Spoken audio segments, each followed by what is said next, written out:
On April 17, 2018, a Southwest Airlines Boeing 737 carrying 149 people was on a routine flight from New York to Texas when disaster struck. At 32,000 feet, one of the plane's engines suddenly exploded, sending a powerful shockwave through the cabin. As passengers struggled to comprehend what had happened, they noticed something terrifying. A passenger had been partially pulled through a shattered window. With the aircraft in distress and a life hanging in the balance, the captain made a critical decision in an attempt to save everyone on board. This is the story of Southwest Airlines Flight 1380. Flight 1380 was a scheduled morning trip from LaGuardia Airport in New York to Dallas Love Field in Texas. The aircraft was an 18-year-old Boeing 737-700, registered as N772SW. As a next-generation variant of the 737-300, it was powered by two CFM International CFM 56-7B-24 engines. Over time, undetected fatigue cracks had developed in one of the engine's fan blades, evading maintenance inspections. Alarmingly, a similar issue had caused an engine failure on a different Southwest flight just 20 months earlier. Now, history was about to repeat itself. Onboard Flight 1380 were 144 passengers and 5 crew members, including 2 experienced pilots. Captain Tammy Jo Schultz, a 56-year-old former U.S. Navy pilot, had accumulated over 11,700 flight hours, more than 10,500 of those on the Boeing 737, mostly as captain.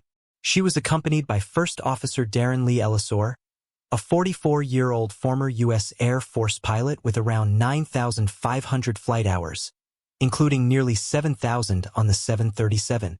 Pre-flight inspections detected no issues, and weather conditions along the route were favorable. The pilots taxied onto the runway and received clearance for takeoff. At 10:43 a.m. local time, Flight 1380 departed, unaware that a hidden defect in the plane's engine would soon lead to a life-threatening emergency. At 11:02 a.m., as the aircraft climbed towards its cruising altitude of 38,000 feet, a sudden explosion rocked the plane. The source was the left engine beneath the wing. One of its fan blades, weakened by a fatigue crack, had failed, breaking free from the fan disc. The violent impact shattered the engine's containment ring and ripped apart parts of its cowling. Debris from the damaged engine struck the fuselage near row 14, smashing a passenger window. Inside the cabin, the decompression was immediate and severe. A female passenger seated next to the shattered window was partially sucked out of the plane, her upper body dangling outside. Only her seatbelt prevented her from being completely ejected. Meanwhile, in the cockpit, the pilots felt the explosion but had no idea about the full extent of the damage.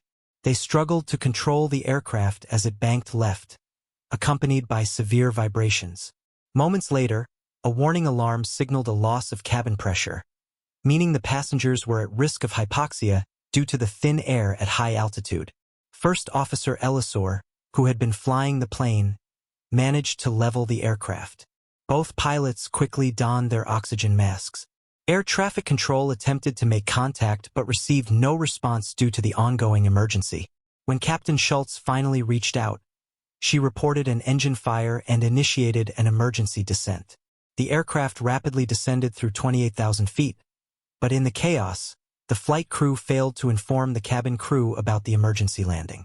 Fortunately, the plane's oxygen masks had deployed automatically, providing passengers with crucial support.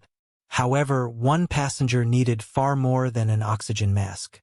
Flight attendants moving through the cabin with portable oxygen masks soon discovered the passenger who had been partially pulled through the broken window. With the help of other passengers, they managed to pull her back inside, though she had suffered severe injuries. They laid her across a row of seats and provided immediate medical assistance. In the cockpit, the pilots considered their landing options. Air traffic control initially suggested Harrisburg International Airport, but the crew deemed it too close for a safe emergency descent. Instead, they opted for Philadelphia International Airport, which had superior emergency and fire response facilities. The captain informed air traffic controllers of their decision, while passengers in the cabin finally received an update on the situation. As Flight 1380 continued its descent, the pilots were mindful of the damaged engine's severe vibrations and kept their speed lower than usual. Air traffic control, concerned about reports of fire, asked for confirmation, to which Captain Schultz reassured them there was no fire, only an emergency landing in progress. By this time, multiple air traffic controllers were trying to gather updates, but the captain refrained from declaring an official mayday until speaking with the Philadelphia control tower. Shortly after, she took over control of the aircraft from the first officer, a standard procedure in single-engine emergencies. The plane descended below 10,000 feet, eliminating the immediate risk of hypoxia. The controllers cleared the flight to continue descending to 6,000 feet and provided vectors for final approach. Initially, Captain Schultz requested an extended approach to buy time for checklists, but this changed when First Officer Elisor contacted the cabin crew and learned about the extent of the damage. When he informed the captain of the broken window and the injured passenger, she decided to opt for a shorter final approach instead.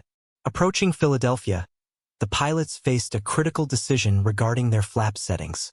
The standard emergency procedure called for a specific configuration, but Captain Schultz, uncertain of the extent of wing damage, chose a different setting to avoid destabilizing the aircraft.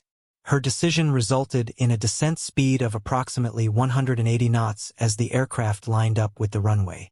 Meanwhile, in the cabin, the injured passenger had been placed on a row of seats, but due to the nearly full flight, other passengers had to relocate. With the jump seats occupied, some passengers were forced to sit on the aircraft floor, held in place by fellow travelers. This was not standard procedure for an emergency landing, but given the situation, it was the best possible arrangement. At 11:20 a.m., Southwest Airlines Flight 1380 made a safe landing on Philadelphia's runway 27L. The pilots had successfully guided the crippled aircraft to the ground without triggering a fire. All 149 people on board had survived, though several passengers, including the woman who had been pulled through the window, sustained injuries. Emergency responders arrived swiftly, tending to the injured. Tragically, the passenger who had suffered the most severe trauma later passed away at a hospital. A thorough investigation was conducted by the NTSB, FAA, Boeing, and other aviation authorities. It revealed that the explosion was caused by the failure of fan blade number 13, which detached due to a fatigue crack. The impact caused the structural failure of the containment ring and cowling, something that had proven difficult to replicate in safety tests. As a result of the investigation, Boeing was required to redesign the CFM56 engine cowling and containment structure. Additionally, aviation authorities introduced new inspection requirements for fan blades, ensuring they undergo detailed checks before reaching 20,000 flight cycles, far earlier than the 32,000 cycles accumulated by the failed fan blade on Flight 1380.